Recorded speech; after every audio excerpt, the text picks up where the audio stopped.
Estamos de volta aqui na nossa programação da BMC News, trazendo as notícias, repercutindo, as principais notícias do dia, dessa semana, com os nossos convidados. E chegou a hora da gente receber aqui dois grandes profissionais. Queria trazer já na minha tela ele, Marco Saravalli, meu companheiro, chegando novamente aqui toda semana ao meu lado. Marco Saravalli, também Pedro Rodrigues, diretor do CBIE, chegando aqui na nossa programação. Muito bom dia para vocês. Bom dia, Marco. Bom dia, Pedro. Bom dia, Paula. Bom dia, Pedro. Bom dia, Débora. Bom dia a todos. Obrigado aí pelo convite, Desculpa, Pedro. Obrigado pelo espaço, pelo retorno. Ah, sim, com certeza, Marco Saravalli. Gente, é uma luta para trazer esse cara aqui, tá? Ele fica lá no nosso 9º andar, para descer aqui, parece que não tem nem elevador nesse prédio. Ele sempre tem uma desculpinha, mas tudo bem, Marco Saravalli. Vai parando no caminho, exatamente. Muito bom dia para vocês. Bom, primeiro, queria trazer aqui uma conversa, falar um pouquinho mais sobre questão de petróleo, Petrobras, aí no centro, de várias notícias. Começar aqui com o Pedro primeiro, entender um pouquinho a visão dele. Pedro, a Petrobras reduziu aí o preço da gasolina já nas refinarias. A gente até trouxe mais cedo essa nota, até vou pegar aqui exatamente para a gente não falar errado, mas é em torno de 20 centavos aí exatamente. A gente viu até o próprio ministro mais cedo falando, Adolfo Saxida, que pode ser que demore ainda alguns dias para chegar efetivamente no bolso da população, porém vai chegar. Mas essa paridade internacional da gasolina estaria agora equivalente, só que o diesel, o preço ainda está sendo praticado acima do que está praticado lá fora. Ainda nessa entrevista, o próprio ministro de Minas e Energia, ele disse que vão vir mais reduções por aí, dando a entender que teria mais reduções. Eu queria entender a sua visão desse cenário, A gente já falou um pouco sobre este assunto outro dia, até no nosso podcast aqui da BMC News, você fala muito bem sobre o tema. Eu queria entender a sua visão para o cenário dos combustíveis aqui no Brasil e como que você está avaliando, essas reduções e os reflexos disso no setor. Olha, Paulo, bom dia, Marcos, bom dia a todos. Primeiro é importante a gente lembrar que essa redução ela mostra que a empresa Petrobras vem seguindo a paridade de preço do mercado internacional. Política essa que foi muito criticada, geralmente ela é muito criticada quando são feitos aumentos, Quando são feitas diminuições, talvez a crítica seja menor. Mas o fato é que tanto para mais quanto para menos, tem demonstrado que a empresa tem seguido essa política. Nesse momento, houve essa redução, a principal razão é a curva de preço de longo prazo do petróleo está caindo.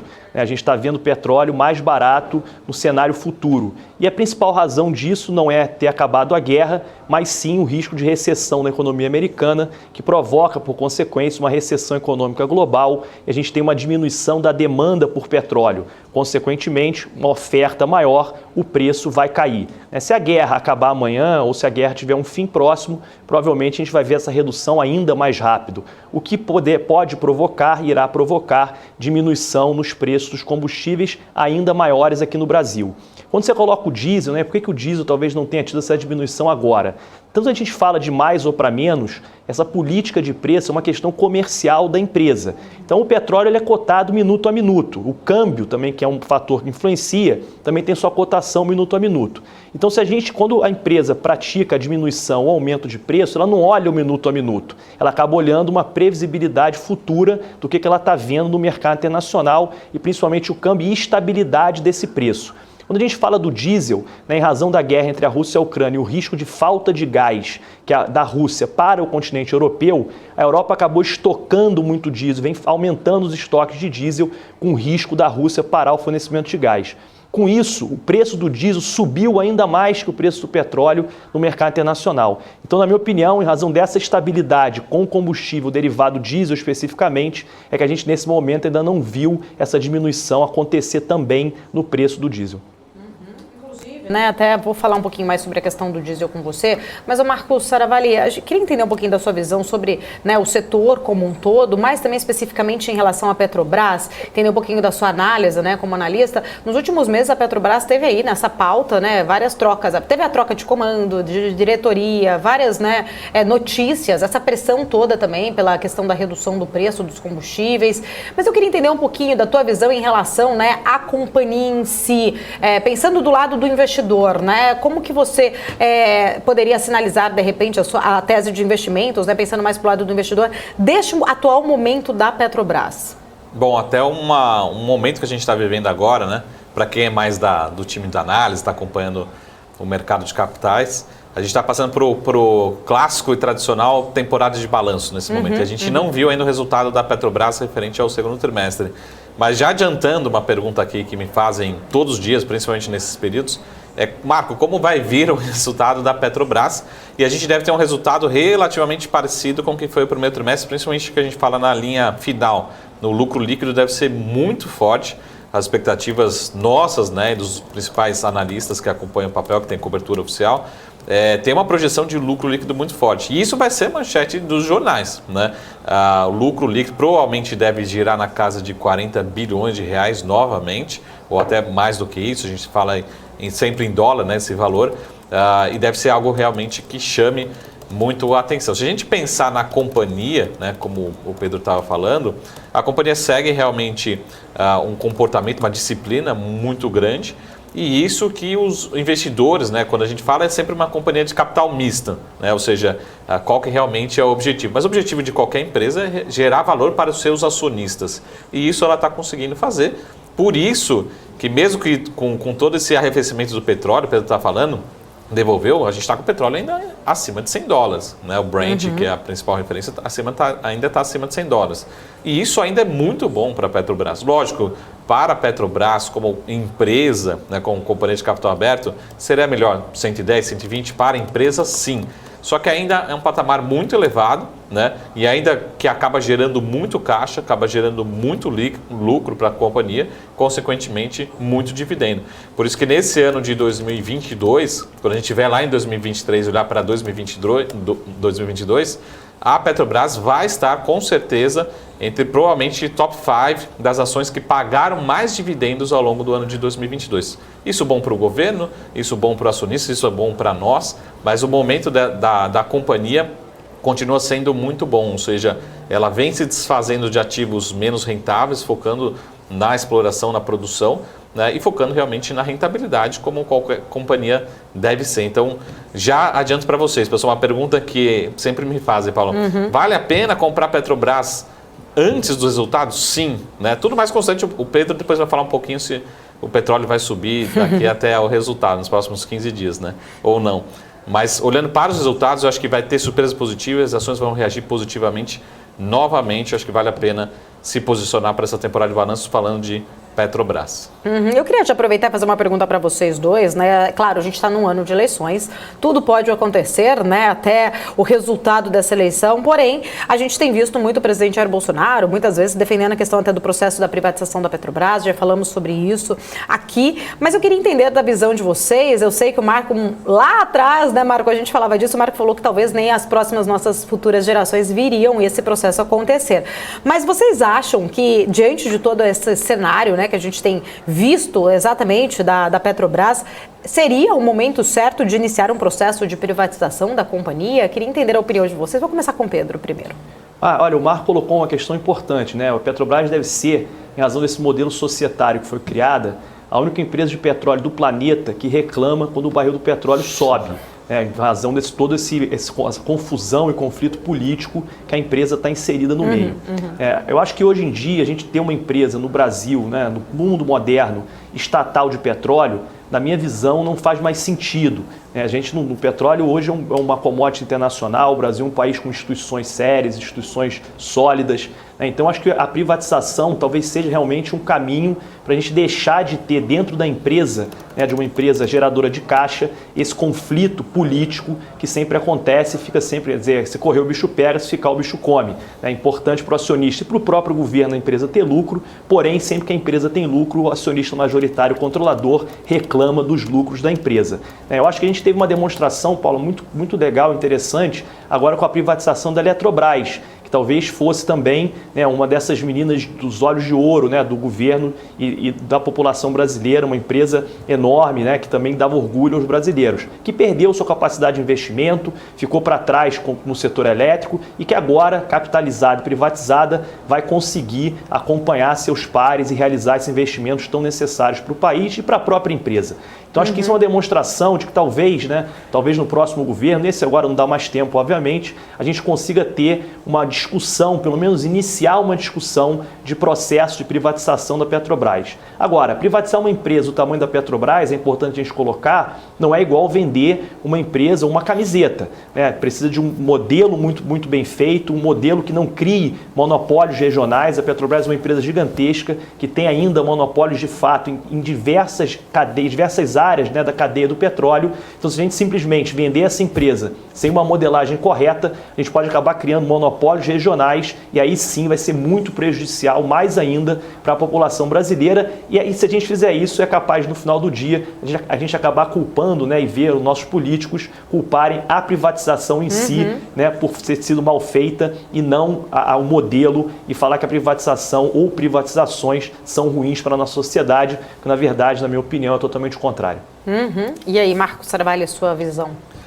Bom, eu em relação à privatização, eu acho que assim, a gente teve realmente um modelo muito bem sucedido, como o Pedro falou, da casa Eletrobras. Até eu olho muito o olhar do investidor, né? É lógico que é cedo para a gente falar, é cedo para a gente comemorar, mas eu sempre falo o seguinte: para quem entrou, que foram alguns bilhões de reais, né, que foram alocados via FGTS em Eletrobras, nesse atual momento, lógico que passou um período pequeno e a gente não consegue, de certa forma, vender, né? Você tem que ficar com papel por um ano para quem está com FGTS. Mas se a gente conseguisse vender hoje, né, as ações da Eletrobras, você já teria ganhado até 2 anos, 1 ano, 2 anos de rentabilidade do FGTS em poucos meses, né? Mas até uma discussão que a gente tem visto é em relação justamente a isso, né? Quem que quer assumir a Petrobras, né, todo esse processo, né, porque vai ser um processo, se ele acontecer, eu acho bem difícil ele acontecer, mas vai ser um processo realmente impopular, né, como aconteceram lá no passado, as mudanças de presidentes, enfim. Mas, de certa forma, o que a gente precisa reconhecer também que hoje a Petrobras já é uma nova companhia. É uma companhia que gera valor, gera caixa, gera dividendos, muito menos alavancada, percepção de risco muito menor. Então, quando a gente tem, por exemplo, a gente já aprendeu, até no passado recente, né, a mudança de presidente, a gente sabe que vão ser respeitada, né, a governança da companhia, né, realmente a política de preços da companhia, isso que é importante para qualquer empresa, né, independente de quem seja o acionista. Se vai acontecer ou não, eu não sou tão otimista assim, né? Espero até que acho que talvez tenha nos próximos governos outras privatizações, né, que precisam ser realmente melhoradas, e por isso que eu sempre fui muito otimista em relação à Eletrobras. Acho que a Eletrobras tem um potencial gigante e isso tem sido confirmado por outros bancos, outras corretoras que têm soltado relatórios recentemente, falando assim, a Eletrobras tem, com os ativos que tem hoje, que a gente já consegue enxergar, né, e com a melhora da governança, o papel, a companhia já tem um grande potencial de crescimento e de valorização, né? Esperamos que aconteça um dia com a Petrobras. Eu acho que sim, né? Como o Pedro falou, temos outros casos lá fora que são empresas muito bem tocadas, né? Que geram realmente caixa, geram benefícios quando acompanhando mais diretamente o preço do petróleo, né? Mas eu não apostaria tão cedo esse movimento, né? Principalmente no curto prazo. Quando no curto prazo eu digo 2022, nem talvez 2023 acontecendo. Bom, ontem a gente recebeu aqui na BMC News uma entrevista com o Sérgio Araújo, que é o presidente da Bicom, falou com a Débora especificamente, né, Débora, acho que é melhor até você resumir aí um pouco da fala dele, foi uma entrevista aqui no Top News, e queria então repercutir também um pouquinho sobre este assunto, né, Débora? Exatamente, Pedro, Marco, bom dia para vocês. Deixa eu só vender aqui nosso peixe, que inclusive já tem até matéria pronta lá no nosso site, né, para quem perdeu essa entrevista ontem com o Sérgio Araújo, tem aqui os principais destaques desse papo, ele falando sobre a redução do preço da gasolina, que ele diz que tecnicamente está correto realmente, né, ele fala mais sobre isso aqui, fala inclusive sobre a questão da importação do petróleo da Rússia, mas em relação a essa redução especificamente aí do preço da Petrobras, eu perguntei para ele se ele acreditava que tinha um viés político relacionado a isso. Ele responde exatamente o seguinte: olha, é uma notícia muito boa, mas sem dúvidas isso teve sim um viés político, apesar de ser uma notícia muito boa, para o executivo dar para a população, né? Foi a resposta do Sérgio Araújo,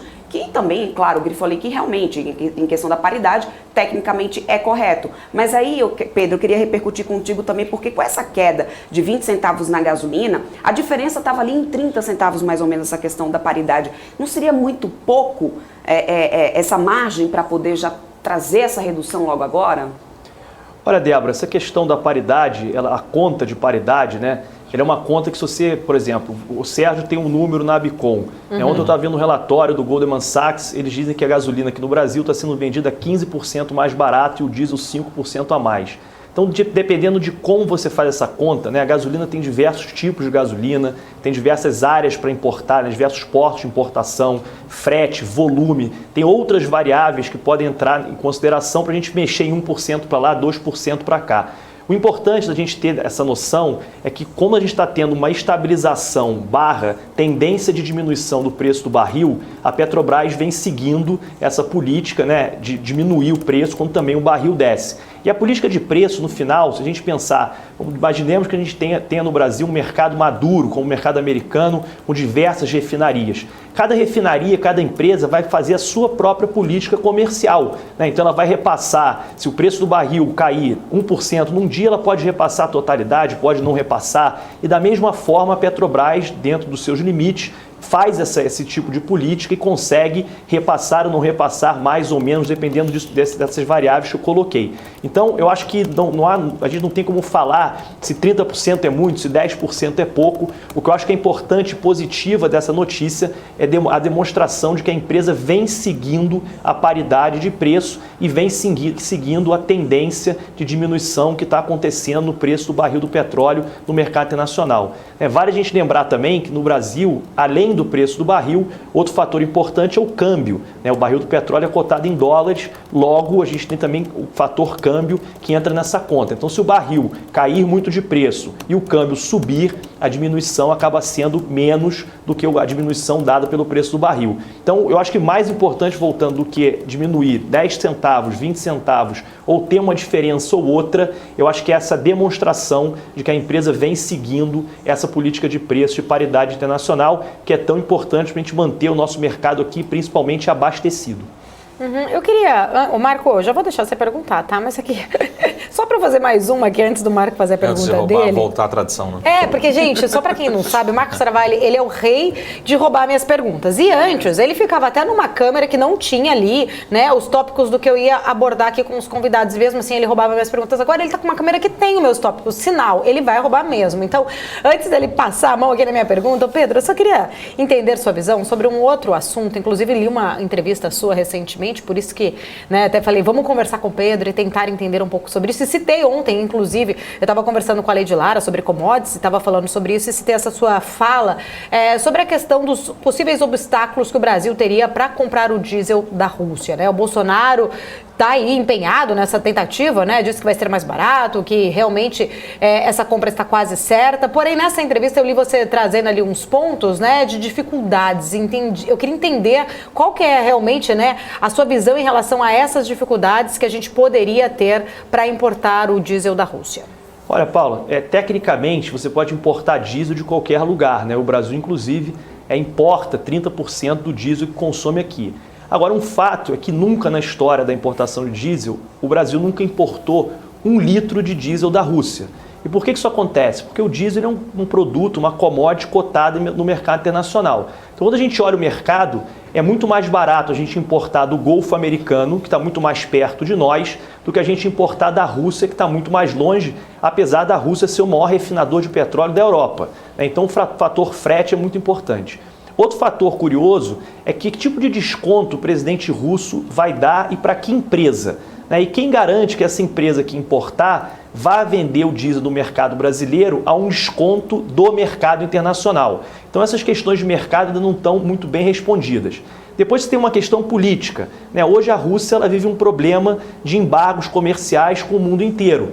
Então uma empresa hoje que vai importar um produto da Rússia, ela pode sofrer consequências internacionais, deixar de fazer negócio com empresas americanas, deixar de fazer negócio com empresas europeias e assim sucessivamente. E um terceiro fator, que esse para mim talvez seja a barreira mais complicada, é que nesses embargos a Rússia sofre um embargo financeiro enorme.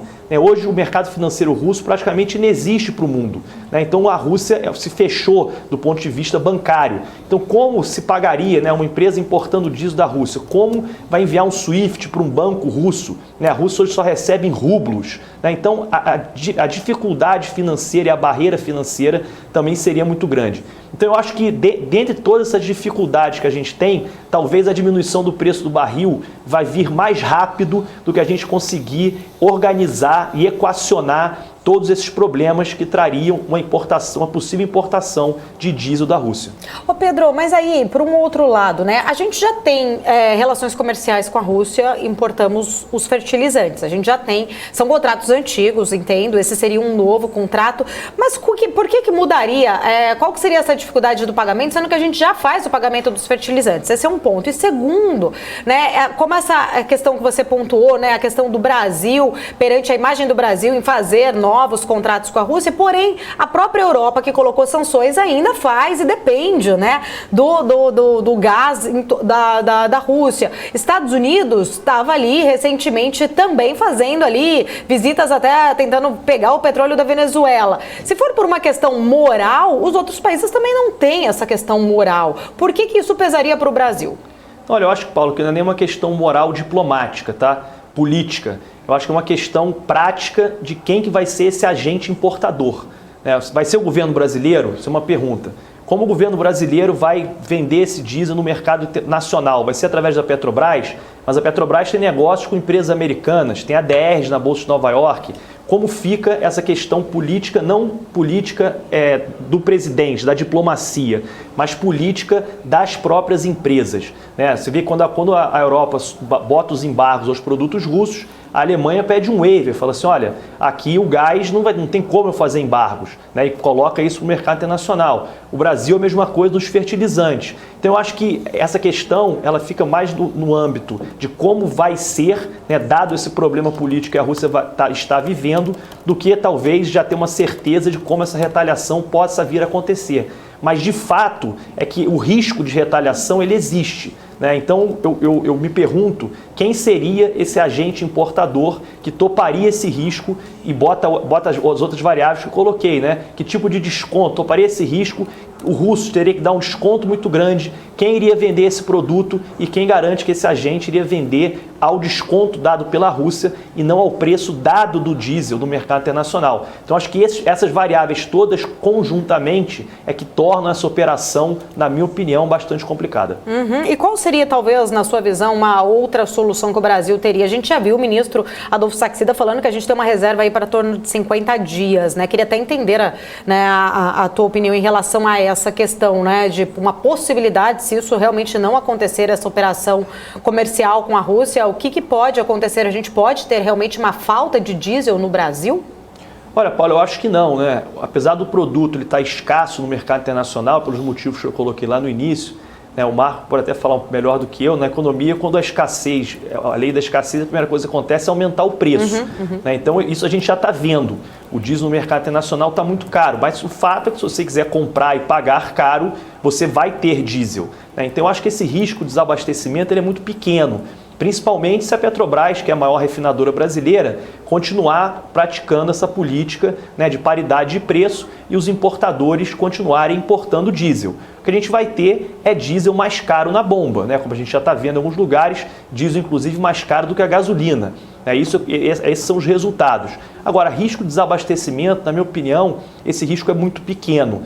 Isso no curto prazo. Então, no curto prazo não tem muito o que a gente fazer. É exatamente a gente continuar comprando, a gente está exposto a essa importação nesse curto prazo, comprando diesel mais caro, pagando paridade em importação. Agora, no médio e longo prazo, o que o Brasil deveria fazer é realmente aumentar a sua capacidade e o parque de refino, para a gente refinar mais petróleo. Não faz sentido um país como o Brasil, grande produtor de petróleo, não ter um parque de refino que consiga refinar o seu próprio petróleo e o seu próprio consumo, no caso. Então, eu acho que tem muito espaço para a gente aumentar o parque de refino. E outra coisa que o Brasil deveria pensar é a substituição do diesel. O Brasil é o 7º maior consumidor de diesel do mundo.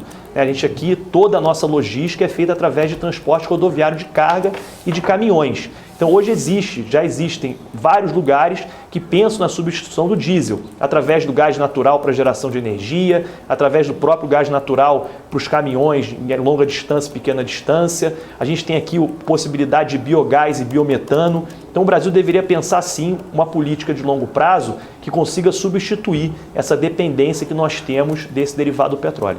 Só vou ler aqui um comentário. O grande Ale de Lara está aqui nos acompanhando. Obrigada, Ale. Beijo para você. O Ale estava aqui ontem comigo, né, respondendo também essas questões. Ele falou que essas importações do diesel, elas devem ser feitas por empresas privadas, inclusive a Uptime Trading e Distribuição de Santa Catarina, que já estão comprando aí cerca de 185 mil barris do diesel russo. Marcos Saravalli, queria que você comentasse também sobre este assunto, né, sua visão em relação a esse tema, que gera aí muita polêmica. Até falei muito sobre este assunto esses dias, inclusive, né, eu falei com o professor Marcos Vinícius sobre essa questão, né, comercial, e ele falou exatamente, né, sobre, pesando essa questão comercial, que a gente tem que ter realmente, né, parcerias comerciais, não ter amigos, exatamente, né, o Brasil precisa ser neutro e ver o que é bom economicamente pra gente. Então eu queria entender um pouquinho da sua visão também, se você acha que pode trazer algum peso, né, essa questão, né, de uma possível compra com a Rússia ruim para a nossa imagem perante o mundo, ou você acha que realmente você acha que seria mais importante economicamente solucionar esse problema neste momento? Eu acho que no mundo que a gente está vivendo, até a gente viu hoje no Reino Unido, outros países, Europa, Estados Unidos, aqui no Brasil também, a questão da inflação, acho que a gente primeiro precisa se preocupar com a população que está perdendo poder de compra, né? Isso no mundo todo. Depois, talvez, no segundo momento, acho que é questão de imagem, né? Então, assim, imagina, sendo radical, os Estados Unidos, ele escolhe os parceiros dele desde a Segunda Guerra Mundial, né? Ou até antes. Então, acho que se a gente tiver uma solução de curtíssimo prazo, independente seja Rússia ou qualquer outro fornecedor, como o Pedro falou, a gente tem uma dificuldade realmente operacional. Mas o Brasil ainda é um país muito fechado. Em momentos como esse a gente lembra como a gente é fechado. A gente tem pouco relacionamento comercial com outros países, né? Se a gente tiver alternativas, como eu estava falando hoje no Twitter, fazendo uma provocação, a gente tem que pensar no nosso país, na nossa população, no nosso Brasil, né? Então, se a gente tiver alguma alternativa que consiga realmente trazer uma menor pressão inflacionária no curto prazo, né? E se for realmente dentro da legalidade, realmente parceiros comerciais, eu acho que faz todo o sentido, né? A Rússia pode ser um caso, mas e se a gente tiver uma outra alternativa, né? Que não necessariamente um parceiro natural do Brasil, né? Até que mesmo aqui da América Latina, ou enfim, do Oriente Médio, por que não, né? A gente procurar outras alternativas. Então, eu concordo com a Ale. Se a gente tiver realmente uma maior abertura e tiver a possibilidade da iniciativa privada e consiga trazer um benefício para a população, a minha pergunta é, por que não, né? É lógico que aqui a gente precisa pensar também em toda a questão diplomática, enfim, mas acho que primeiro no curto prazo, que é o assunto do momento, a população mundial está ficando mais pobre porque a gente tem uma inflação muito alta, grande parte disso é energia. Então a gente precisa realmente procurar alternativas, né? Algumas são de longo prazo, a gente não vai conseguir fazer a substituição, essa transição energética em um ano, em um mês, não vamos conseguir fazer. No curto prazo a gente vai ter que procurar alternativas para trazer essa previsibilidade, pelo menos menor custo no nosso bolso, né? Então, é lógico que a gente está falando aqui de um ano eleitoral, sempre tem toda essa questão, mas isso vale para 2022, vale para 2023, não importa, a gente precisa realmente privilegiar o nosso bolso e nossa população, né? Depois, eu acho que são outros fatores. Então, a ordem de grandeza, na minha opinião, ordem de grandeza, primeiro precisamos encontrar, né, possibilidades realmente de ter uma inflação, né, um poder de compra menos impactado nesse atual momento, que é o que está todo mundo pensando. Você acha que os Estados Unidos também, como você falou, por que ele foi lá conversar com a Venezuela? Os Estados Unidos pode conversar com a Venezuela e a gente não pode procurar outras alternativas, né? Será que o Reino Unido não está pensando também por 9% de inflação para um britânico? Será que não incomoda? Também ele está pensando todo dia. Vai chegar o inverno, né? Até a pergunta que eu ia fazer para o Pedro. Pode fazer. Já emenda aí, Marcos. Né, o Pedro, e o inverno na Europa, né? Como é que eles vão se preparar? Agora a gente está na ponta inversa, né? Estamos passando por um problema de calor, mas e se chegar no inverno sem gás, sem energia, será que eles vão dar...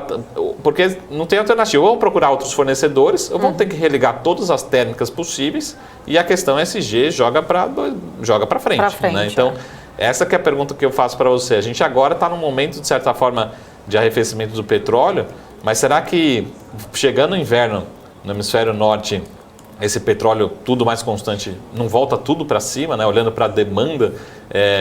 Talvez aqui a gente esteja numa situação complicada, mas vamos pensar, a pergunta é assim, e a Europa, né, em todo esse contexto? A gente já está vendo a desvalorização da moeda, a gente já está vendo PIB sendo, enfim, degladiado, né? Toda a atividade econômica andando para trás da região.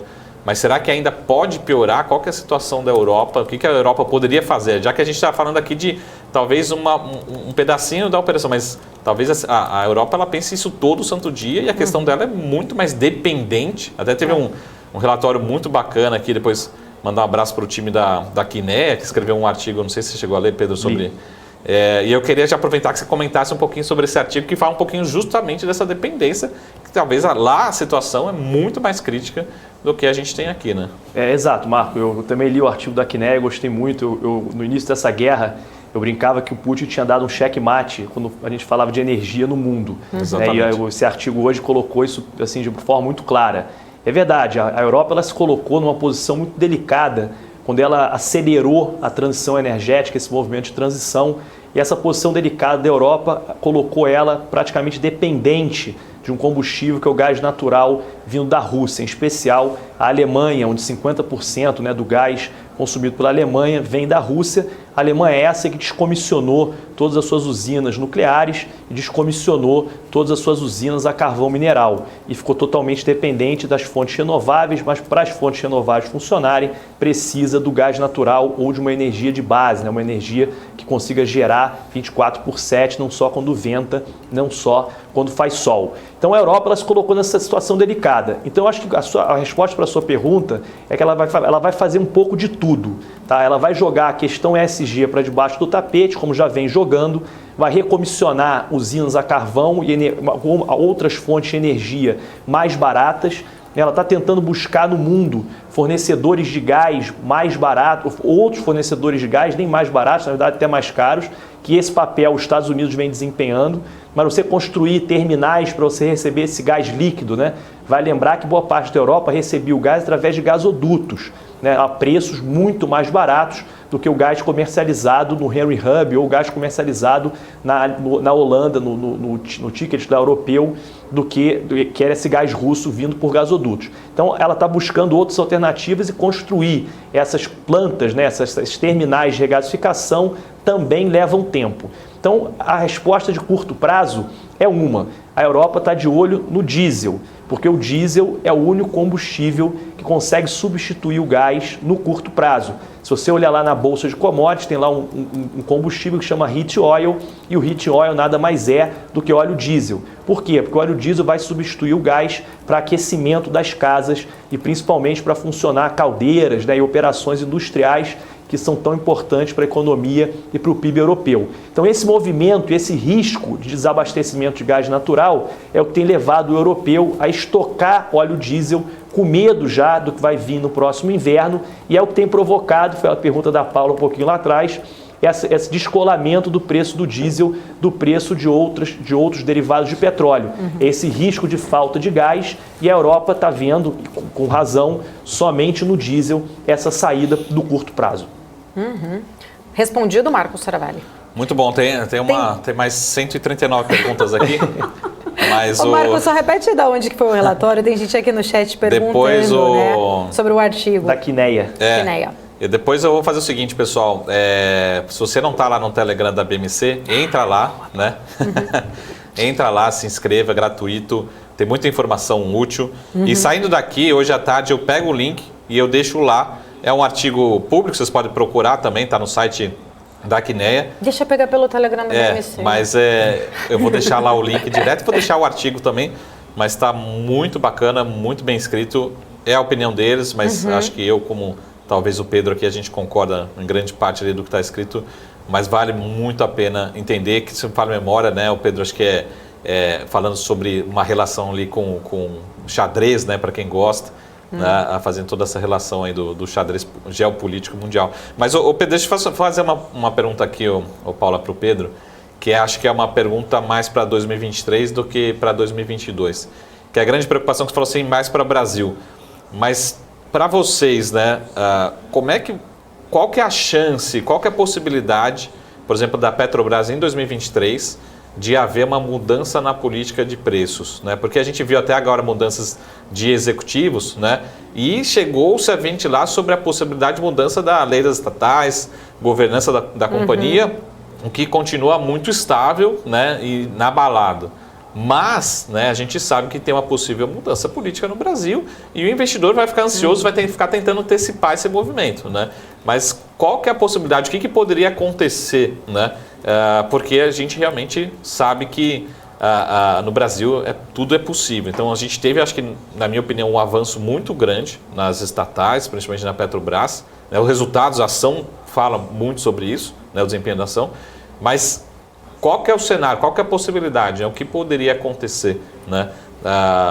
Em 2023 para frente? Será que existe essa possibilidade? Olha, Marcos, nas condições normais de temperatura e pressão, eu acho que essa possibilidade ela acaba sendo pequena. Porque você mudar a política de preço da empresa, como você colocou muito bem, você teria que mudar a governança da empresa hoje, que é regida por uma série de legislações que foram aprovadas principalmente lá no governo do Michel Temer, dentre elas a lei das estatais. Então, se hoje um novo presidente nomeado pelo ex-presidente Lula, pelo presidente Bolsonaro, pelo Ciro Gomes ou por qualquer outro candidato que venha vencer a eleição, ele está sujeito a esse tipo de regra. E quebrar essa regra hoje é muito complicada, porque o CPF dessas pessoas acaba sendo envolvido nesse tipo de problema. Então é difícil a gente ver e falar em ter um problema, ter uma solução, como a ex-presidente Dilma deu lá em 2014, de obrigar a Petrobras a comprar combustível no mercado internacional a um preço e vender aqui dentro mais barato, fazendo o balanço da empresa como ferramenta de política pública. Porém, se o candidato mais à esquerda, nesse caso aqui o que está na frente até o ex-presidente Lula, ganhar a eleição, ele tem lá, já disse nos seus planos de governo, uma série de medidas e de atitudes que pretende tomar. Dentre elas, para ele conseguir fazer isso e conseguir mudar essa política de preço, não basta ele trocar o presidente da empresa. Ele precisa mudar a lei das estatais, revogar determinados artigos da legislação, para conseguir usar a empresa como ferramenta de política pública novamente e criar, na minha opinião, talvez essa confusão que a gente já viu no passado. Essa saída, essa possibilidade, apesar dela ser pequena, não é impossível. Vale a gente lembrar que agora mesmo, há pouco tempo atrás, quando a gente teve essa discussão em razão do aumento do preço do petróleo e aumento dos preços dos combustíveis, o presidente Bolsonaro trocou o presidente da Petrobras algumas vezes, tentando dar uma resposta política. Porém, o Congresso Nacional também saiu atrás. E uma das saídas que o presidente da Câmara, Arthur Lira, colocou na mesa era exatamente isso, mudar a lei das estatais. Então, recentemente, nós vimos essa discussão. Então, não me surpreenderia se a gente tivesse um cenário em que o ex-presidente Lula ganha a eleição e que a gente tenha um pico ou uma estilingada do preço do petróleo para cima e esse problema que a gente está vivendo novamente, como a gente está vendo agora, no futuro, que essa discussão não seja posta na mesa de novo. Agora, cada ano o Congresso tem lá outros deputados, a renovação é sempre muito grande. Resta saber se a gente vai ter um Congresso em 2023 reformista, não reformista, mais pró-lei das estatais ou menos pró da lei das estatais. E do mundo político, é sempre uma surpresa. A gente nunca pode, igual ter bola de cristal. Mas como eu coloquei, eu acho que essa possibilidade ela é pequena, mas ela não é improvável. Bom, maravilha. Eu sei que a Débora tem uma pergunta também. Vamos lá, Débora, só para a gente finalizar aqui e liberar o Pedro. Para a gente falar um pouco sobre também, não só a questão de petróleo, mas também a minério de ferro. Me chamou a atenção, inclusive, a gente teve prévia operacional da Vale, depois eu vou querer conversar isso com você, senhor Marcos Saravalli. Mas eu vi também agora pela manhã que o frete entre a China e o Brasil vai ficar mais caro, E eu queria entender, a CNI até já se manifestou sobre isso, eu queria entender do teu ponto de vista, Pedro, até que ponto isso pode acabar impactando ainda mais as nossas companhias aqui no Brasil. A gente sabe que a China é um dos nossos maiores clientes, Inclusive em relação à Vale já houve uma queda aí do guidance da companhia, Então com esse frete agora ainda mais caro, No que tanto isso pode impactar aqui no Brasil, lembrando que a gente já tem, por outro lado, o problema de falta de produtos, de insumos inclusive, por causa da pandemia. Olha, Débora, eu acho que exatamente a segunda parte que você colocou é a razão, Eu acho que a escassez, a gente está tendo um problema, as cadeias globais de logística ainda não foram reorganizadas. A gente ainda tem uma dificuldade muito grande. Você vê preços de container multiplicados por 10, preços de frete multiplicados por não sei quanto. Então você tem ainda uma desarrumação enorme. Somado a isso, eu acho que todas as empresas de commodities estão sofrendo nesse momento diminuição do preço das commodities, o minério também caiu. A principal drive dessa diminuição é esse risco de recessão na economia americana.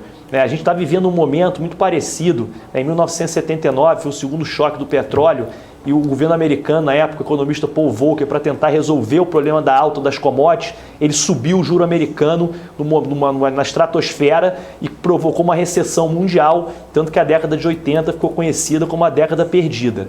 Então a gente está vivendo, talvez em razão dessa guerra entre a Rússia e a Ucrânia, e esse aumento do preço das commodities, somado ao problema causado pela pandemia e ainda não reorganizado, a gente estamos nos colocando talvez numa situação parecida, que a gente vai enfrentar um risco de recessão na economia global muito grande. E quando você tem esse risco, o que acontece, como eu coloquei na minha primeira pergunta lá atrás, você tem uma diminuição da demanda, consequentemente, você tem uma diminuição do preço das commodities, do petróleo, do minério de ferro e de tantas outras. Talvez nesse tabuleiro, talvez nessa jogada que a gente está colocado nesse momento. Resta saber se o preço vai ceder e se a recessão vai ser grande ou se a guerra vai continuar aumentando o preço do petróleo, causando mais interferência exógena ao mercado, né? Porque a guerra é uma interferência exógena, não endógena, e aí a gente vai para onde nós vamos caminhar e qual vai ser a próxima jogada nesse jogo de xadrez, para pegar aí o exemplo do artigo do Quiné que a gente falou. Pedro, maravilha, queria agradecer a sua participação aqui, Pedro Rodrigues, diretor do CBIE, muito obrigada pela sua presença, sempre um prazer poder falar contigo, seja sempre muito bem-vindo aqui na BMC News. Paulo, foi um prazer, Marco, Débora, estou sempre à disposição de vocês quando precisarem. Tá certo, obrigada, bom dia. E a gente vai...